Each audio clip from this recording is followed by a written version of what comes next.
In today's video, I'm going to teach you how to delete a Webflow site. If you've been working on multiple projects in Webflow and you've decided it's time to clear up some space, or perhaps you no longer need a particular site, then this guide will help you do just that. Deleting a site in Webflow isn't explicitly labeled as a delete option, but fear not, as the archive feature effectively accomplishes the same goal. Let's break down the process in a simple and straightforward manner. First, you'll want to head over to your Webflow dashboard. This is your control center, where all of your websites are displayed and you can manage them as needed. Here, you'll see a list of all the sites you've created. On the right side of each site's name, there's a small icon with 3 dots.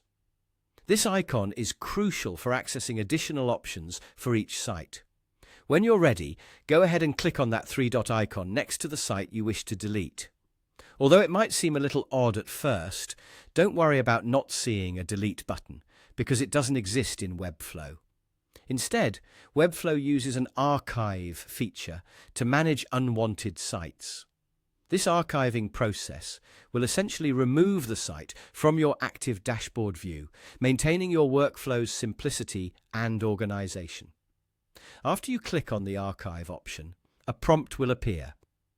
This is an important step for ensuring that you absolutely intend to archive the site. The prompt will request that you type in the name of the site along with a randomly generated string of numbers.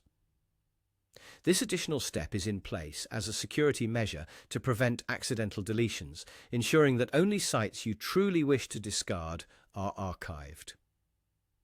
Once you've carefully entered the site name and the number sequence as prompted, look for the Archive Site button.